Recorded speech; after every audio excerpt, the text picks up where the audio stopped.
let's talk about our relationship with AI. I mean, it's one of the biggest questions on our minds right now, isn't it? But this isn't just a conversation about relying on it. It's about something bigger, transcendence. It's about how we can build a partnership that doesn't just help us get things done, but actually makes us more. So let's break down how we get there. Have you had that moment yet? You give an AI a really complex task, and the answer comes back instantly.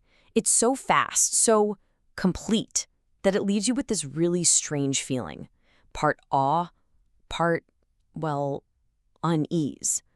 If you felt that, you are not alone. And that feeling has a name. One of the first people to use ChatGPT put it so bluntly. He just said, "I felt dumber." And that's it, right? That's the feeling. It's not just that you're impressed. It's this gut punch that feels like it's questioning your own intelligence. But the real fear here isn't about competing with a machine. It's about convenience. The worry is that AI could become a kind of mental sedative, a really good excuse not to think, to avoid wrestling with the hard problems, and to just let our own minds get a little bit lazy.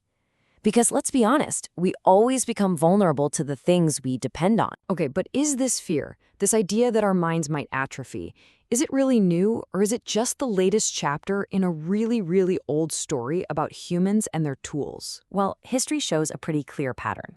Every time a game-changing tool comes along, we panic about losing our skills. But the reality is something else entirely. It's a raised level of abstraction. We freaked out that calculators would make us, mathematically dumber, but what they actually did was free us up to solve way more complex problems. We lost some old farming skills when the tractor showed up, but we gained the ability to feed billions of people.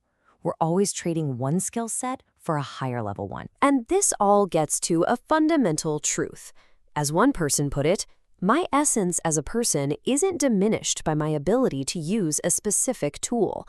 Our core identity, who we are, isn't tied to a keyboard any more than it was tied to a hammer or a horse.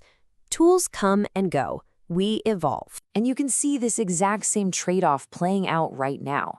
There's this story of a developer who turned days of coding into just a few hours using AI.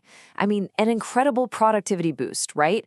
But the cost? He admitted he was losing a full grasp of the software he was building, that his own debugging skills were getting weaker. It's the same old pattern, just happening on our screens today. So, if we know this cycle of fear and then adaptation is totally normal, how do we navigate it on purpose? This is where we shift from looking at the problem to finding the solution. We need to reframe our entire relationship with AI, moving from simple dependence to what we can call a conscious partnership. So, what exactly is a conscious partnership? Well, it's an intentional relationship where you are firmly in the driver's seat. You're not just passively taking answers. You're actively using AI to challenge your own ideas, to explore brand new possibilities, and to amplify your own intelligence. Never, ever to replace it. Okay, so how do we do it? It's actually a pretty simple three-step framework. First, safeguard your style. Use AI like a sparring partner to test your ideas, not as a ghostwriter to create them. Your unique voice is everything. Second, prioritize the process. A chess grandmaster loves playing the game, not just winning it. The real growth is in the doing of the work. And third, and this one's crucial, leverage, don't just obey. You have to shift from being an answer taker to being a master question asker. That's where the real power is. The whole difference really boils down to a choice. Are you using AI to just get a final answer, or are you using it to explore possibilities? Are you using it to automate your thinking or to augment your thinking? Are you focused only on the final outcome, or do you actually value the process itself? It's a really fundamental shift in your mindset. All of this points toward a really powerful new way to think about ourselves. It's about moving beyond just using a tool to becoming what some are calling an intelligence master. So what's an intelligence master? It's someone who doesn't run from AI. They engage with it, but strategically.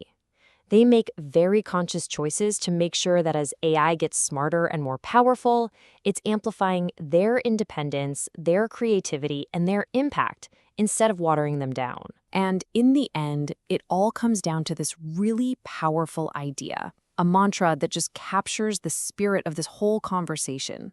It's a call to action. It's a reminder that the power is and has to remain in our hands. Look, we all know AI is growing exponentially. So the only real question that matters now is, are you?